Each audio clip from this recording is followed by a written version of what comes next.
माता की, भारत माता की, भारत माता की। हरियाणा के गवर्नर बंडारू दत्तात्रेय जी, यहां के कर्मठ मुख्यमंत्री श्री मनोहर लाल जी, केंद्र में मेरे वरिष्ठ साथी श्री नितिन गडकरी जी, राव इंद्रजीत सिंह, किशनपाल गुर्जर जी, हरियाणा के उप मुख्यमंत्री दुष्यंत जी, बीजेपी के प्रदेश के अध्यक्ष और पार्लियामेंट में मेरे साथी नायब श्री सैनी जी, अन्य सभी महानुभाव और विशाल संख्या में पधारे हुए मेरे प्यारे भाइयों और बहनों, मैं अभी मेरे सामने स्क्रीन पे देख रहा था, आधुनिक टेक्नोलॉजी कनेक्टिविटी के द्वारा देश के कोने कोने में लाखों लोग हमारे इस कार्यक्रम से जुड़े हैं। एक जमाना था, दिल्ली से विज्ञान भवन से कार्यक्रम होता था, देश जुड़ता था। वक्त बदल चुका है, गुरुग्राम में कार्यक्रम होता है, देश जुड़ जाता है। ये सामर्थ्य हरियाणा दिखा रहा है। देश ने आज आधुनिक कनेक्टिविटी की तरफ एक और बड़ा अहम कदम उठाया है। मुझे खुशी है कि आज मुझे द्वारका एक्सप्रेसवे को देश को समर्पित करने का अवसर मिला है। इस एक्सप्रेसवे पर 9,000 करोड़ रुपए से ज्यादा खर्च किए गए हैं। आज से दिल्ली हरियाणा के बीच यातायात का अनुभव हमेशा के लिए बदल जाएगा। ये आधुनिक एक्सप्रेसवे केवल गाड़ियों में ही नहीं, बल्कि दिल्ली एनसीआर के लोगों की जिंदगी में भी गियर शिफ्ट करने का काम करेगा। मैं दिल्ली, एनसीआर और हरियाणा की जनता को इस आधुनिक एक्सप्रेसवे के लिए अनेक अनेक शुभकामनाएं देता हूं।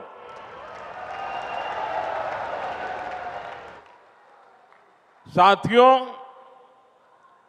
पहले की सरकारें छोटी सी कोई योजना बनाकर छोटा सा कार्यक्रम करके उसकी डुगडुगी 5 साल तक पीटते रहते थे।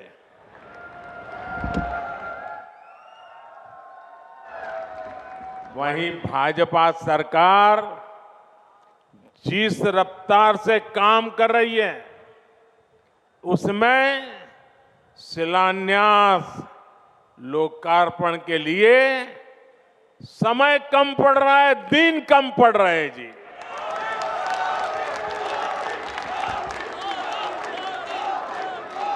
साल 2024 में ही, यहां के लोग तो ज्यादा समझदार है, आप सुनिए, 2024 में ही, यानी अभी 2024 का 3 महीना भी पूरा नहीं हुआ है, इतने कम समय में अब तक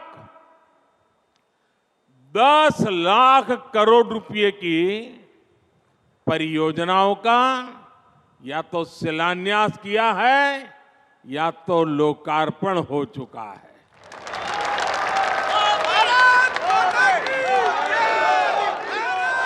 और मैं ये जो कह रहा हूं ना, ये तो मैं सिर्फ उन प्रोजेक्ट की चर्चा कर रहा हूं जिनमें मैं खुद शामिल हुआ हूं। उसके सिवाय मेरे मंत्रियों ने, हमारे मुख्यमंत्रियों ने जो किया वो अलग। और आप देखिए, 5-5 साल में कभी आपने सुना नहीं होगा, देखा नहीं होगा। 2014 के पहले का जमाना जरा याद करिए। आज भी यहां एक दिन में देश भर के लिए 1 लाख करोड़ रुपए से ज्यादा की 100 से अधिक परियोजनाओं का या तो लोकार्पण हुआ है या शिलान्यास हुआ है। इनमें दक्षिण में कर्नाटका, केरला, आंध्र प्रदेश के विकास कार्य है, उत्तर में हरियाणा और यूपी के विकास कार्य हैं, पूरब में बिहार और बंगाल के प्रोजेक्ट्स हैं, और पश्चिम में महाराष्ट्र, पंजाब और राजस्थान के लिए हजारों करोड़ रुपयों के विकास परियोजनाएं हैं। आज जो लोकार्पण हुआ है उसमें राजस्थान में अमृतसर भटिंडा जामनगर कॉरिडोर की लंबाई 540 किलोमीटर तक बढ़ाई जाएगी। बेंगलुरु रिंग रोड के विकास के वहां ट्रैफिक की मुश्किलें काफी मात्रा में कम होगी। मैं पूरब से पश्चिम, उत्तर से दक्षिण सभी राज्यों के करोड़ों करोड़ों नागरिकों को इतनी सारी विकास की योजनाओं के लिए अनेक अनेक बधाई देता हूं। साथियों, समस्या और संभावना में केवल सोच का फर्क होता है, और समस्याओं को संभावनाओं में बदल देना ये मोदी की गारंटी है।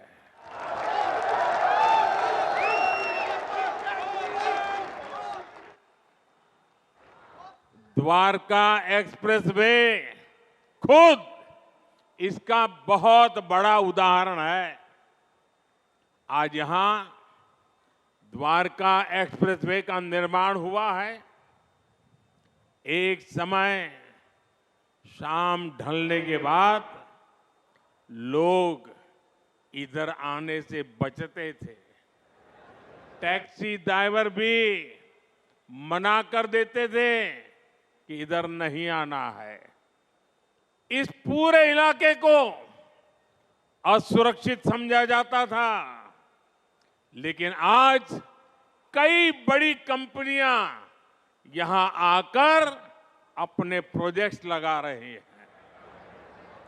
ये इलाका एनसीआर के सबसे तेजी से विकसित हो रहे इलाकों में शामिल हो रहा है। ये एक्सप्रेसवे दिल्ली में इंदिरा गांधी अंतर्राष्ट्रीय हवाई अड्डे तक कनेक्टिविटी को बेहतर बनाएगा। इससे एनसीआर का इंटीग्रेशन बेहतर होगा।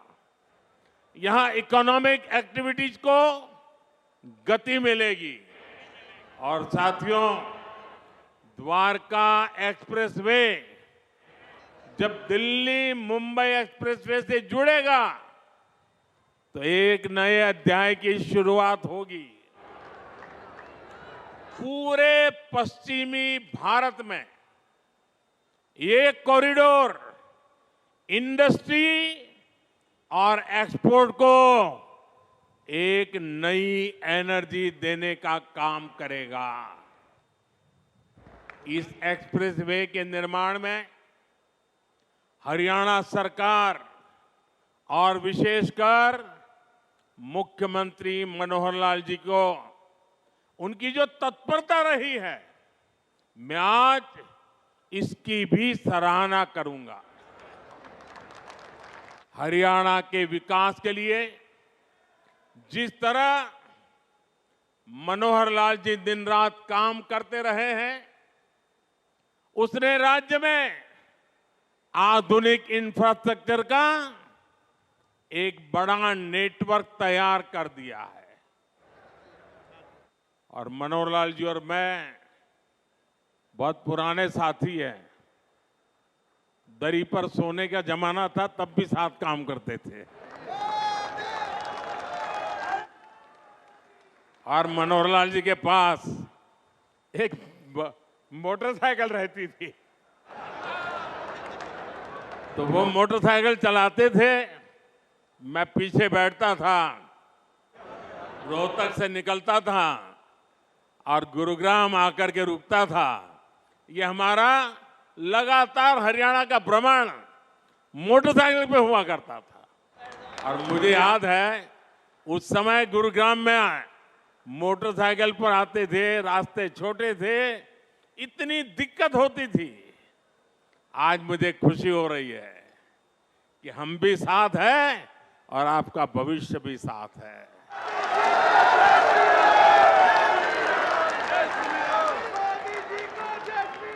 विकसित हरियाणा, विकसित भारत के मूल मंत्र को हरियाणा की राज्य सरकार मनोहर जी के नेतृत्व में निरंतर सशक्त कर रही है। साथियों, 21वीं सदी का भारत बड़े विजन का भारत है। ये बड़े लक्ष्यों का भारत है। आज का भारत प्रगति की रफ्तार से कोई समझौता नहीं कर सकता। और आप लोगों ने अब मुझे भली भांति जाना भी है, पहचाना भी है, समझा भी है। आपने देखा होगा, न मैं छोटा सोच सकता हूं, न मैं मामूली सपने देखता हूं, न ही मैं मामूली संकल्प करता हूं। मुझे जो भी करना है विराट चाहिए, विशाल चाहिए, तेज गति से चाहिए। इसलिए कि मुझे 2047 में हिंदुस्तान को विकसित भारत के रूप में देखना है। दोस्तों, आपके बच्चों के उज्जवल भविष्य के लिए जी जान से जुटे रहना है। जी,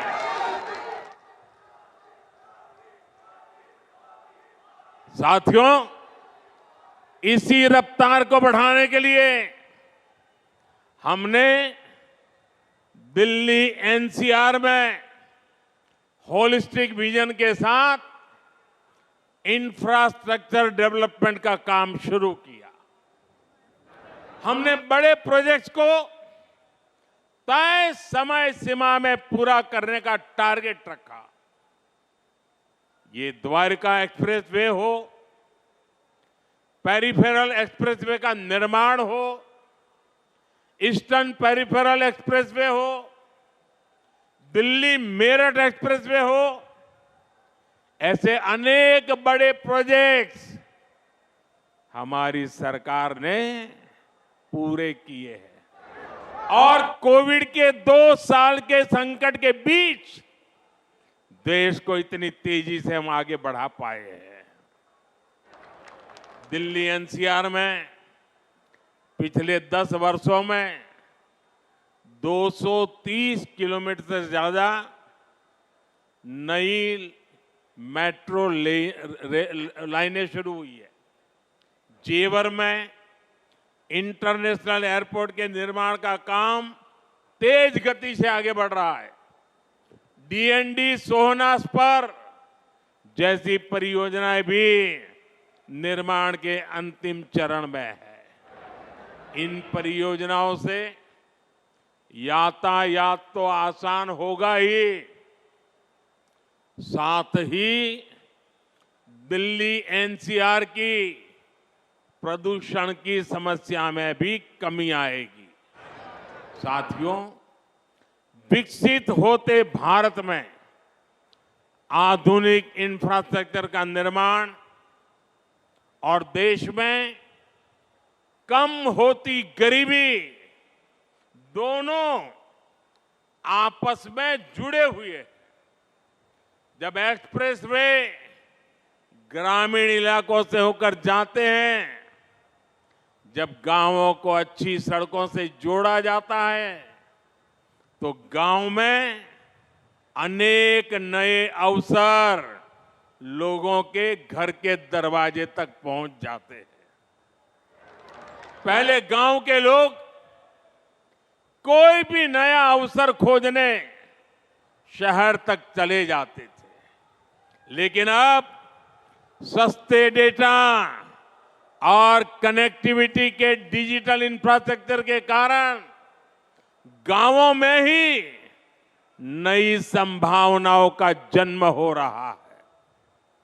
जब अस्पताल, शौचालय, नल से जल और घरों का रिकॉर्ड गति से निर्माण होता है, तो सबसे गरीब को भी देश के विकास का लाभ मिलता है। जब कॉलेज, यूनिवर्सिटी और इंडस्ट्री जैसे इंफ्रास्ट्रक्चर बढ़ते हैं, तो इससे नौजवानों को प्रगति की संभावना अनगिनत अवसर लेकर के आती है। ऐसे ही अनेक प्रयासों के कारण बीते 10 वर्षों में 25 करोड़ लोग गरीबी से बाहर आ सके हैं और लोगों की इसी प्रगति की शक्ति से हम 11वीं बड़ी अर्थव्यवस्था से 5वीं सबसे बड़ी इकोनॉमी बन गए हैं। साथियों, देश में तेजी से हो रहा इंफ्रास्ट्रक्चर निर्माण का काम भारत को उतनी ही तेजी से दुनिया की तीसरी सबसे बड़ी आर्थिक ताकत भी बनाएगा और इससे उतने ही ज्यादा रोजगार, स्वरोजगार के भी मौके बनेंगे। इस स्केल के इंफ्रा को बनाने में, हाईवे और एक्सप्रेसवे को बनाने में बड़ी संख्या में इंजीनियर्स और वर्कर्स की जरूरत पड़ती है। सीमेंट, स्टील जैसे उद्योगों को बल मिलता है, वहां भी बड़ी संख्या में युवा काम करते हैं। इन्हीं एक्सप्रेसवे के किनारे आज इंडस्ट्रियल कॉरिडोर बन रहे हैं। नई कंपनियां, नई फैक्ट्रियां स्किल युवाओं के लिए लाखों रोजगार लेकर के आ रही है। इसके अलावा अच्छी सड़कों के होने से 2 व्हीलर और 4 व्हीलर इंडस्ट्री को भी गति मिलती है। इससे साफ है कि आज युवाओं को रोजगार के कितने नए अवसर मिल रहे हैं। देश के मैन्युफैक्चरिंग सेक्टर को कितनी ताकत मिल रही है। साथियों, देश में लाखों करोड़ रुपए के इन विकास कार्यों से सबसे ज्यादा दिक्कत अगर किसी को है तो वो है कांग्रेस और उसके गठबंधन गठबंधन।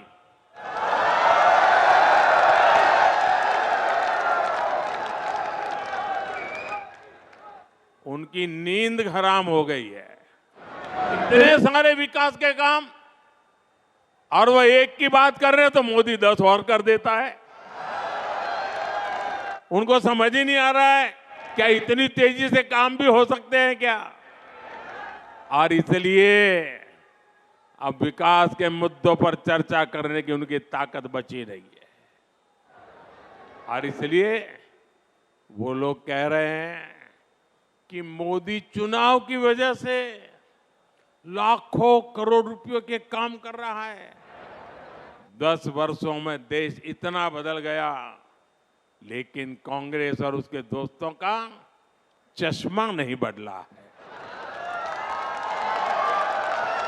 इनके चश्मे का नंबर अभी भी वही है, ऑल नेगेटिव, ऑल नेगेटिव।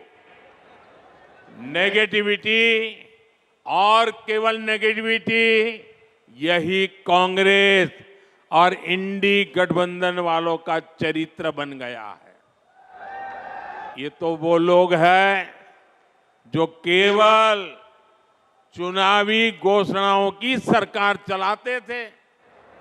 इन्होंने 2006 में नेशनल हाईवे डेवलपमेंट प्रोजेक्ट के तहत 1000 किलोमीटर एक्सप्रेसवे बनाने का ऐलान किया था, लेकिन ये लोग घोषणा कर करके घोंसले में घुस गए, हाथ पर हाथ रख करके बैठे रहे। ईस्टर्न पेरिफेरल एक्सप्रेसवे की बातें 2008 में की गई थी, लेकिन इसे पूरा हमारी सरकार ने 2018 में किया। द्वारका एक्सप्रेसवे और अर्बन एक्सटेंशन रोड का काम भी 20 वर्षों से लटका था। हमारी डबल इंजन की सरकार ने सभी मुद्दों को सुलझाया और हर प्रोजेक्ट को पूरा भी किया। आज हमारी सरकार जिस काम का शिलान्यास करती है, उसे समय पर पूरा करने के लिए भी उतनी ही मेहनत करती है। और तब हम ये नहीं देखते हैं कि चुनाव है या नहीं। आज आप देख लीजिए, देश के गांवों को लाखों किलोमीटर ऑप्टिक फाइबर केबल से जोड़ा गया है। चाहे चुनाव हो या ना हो, आज देश के छोटे शहरों तक में एयरपोर्ट बनाए जा रहे हैं। चाहे चुनाव हो या ना हो, आज देश के गांव-गांव तक सड़कों का निर्माण किया गया है। चाहे चुनाव हो या ना हो, हम टैक्स पेयर के एक एक पैसे की कीमत जानते हैं और यही कारण है कि हमने योजनाओं को तय बजट और तय समय में पूरा किया है। पहले इंफ्रास्ट्रक्चर की घोषणा चुनाव जीतने के लिए होती थी, अब चुनाव में इंफ्रास्ट्रक्चर के काम पूरे होने की बात होती है। यही नया भारत है। पहले डिले होते थे, अब डिलीवरी होती है। पहले विलंब होता था, अब विकास होता है। आज हम देश में 9000 किलोमीटर हाई स्पीड कॉरिडोर बनाने पर फोकस कर रहे हैं। इसमें से करीब 4000 किलोमीटर हाई स्पीड कॉरिडोर बनकर तैयार हो चुका है। 2014 तक सिर्फ 5 शहरों में मेट्रो की सुविधा थी, आज 21 शहरों में मेट्रो की सुविधा है। इन कामों के पीछे लंबी प्लानिंग लगती है, दिन रात की मेहनत लगती है। ये काम विकास के विजन से होते हैं। ये काम तब होते हैं जब नीयत सही होती है। अगले 5 वर्षों में विकास की ये गति और कई गुना तेज होगी। कांग्रेस ने 7 दशक तक जो गड्ढे खोदे थे, वो अब तेजी से भरे जा रहे हैं। अगले 5 वर्ष अपनी इस नींव पर बुलंद इमारत बनाने का काम होने वाला है और ये मोदी की गारंटी है। साथियों, आप सभी को इस विकास के लिए मैं बहुत बहुत बधाई देता हूं। आप मेरा सपना है 2047 तक हमारा देश विकसित होकर रहना चाहिए। आप सहमत हैं? देश विकसित होना चाहिए कि नहीं होना चाहिए? क्या हमारा हरियाणा विकसित होना चाहिए? ये हमारा गुरुग्राम विकसित होना चाहिए? ये हमारा मानेसर विकसित होना चाहिए? हिंदुस्तान का कोना कोना विकसित होना चाहिए? हिंदुस्तान का गांव गांव विकसित होना चाहिए? तो विकास के उस उत्सव के लिए आइए मेरे साथ अपने मोबाइल फोन बाहर निकालिए, अपने मोबाइल फोन की फ्लैश लाइट चालू कीजिए और ये विकास के उत्सव को इनवाइट कीजिए। आप चारों तरफ मंच पर भी मोबाइल फोन वाले जरा चारों तरफ जिन जिन के पास मोबाइल है हर एक के मोबाइल फोन का फ्लैश लाइट चले। इस विकास का उत्सव है, ये विकास का संकल्प है, ये आपकी भावी पीढ़ी के उज्जवल भविष्य के लिए मेहनत करने का संकल्प है, जी जान से जुटने का संकल्प है। मेरे साथ बोलिए भारत माता की, भारत माता की, भारत माता की। बहुत बहुत धन्यवाद।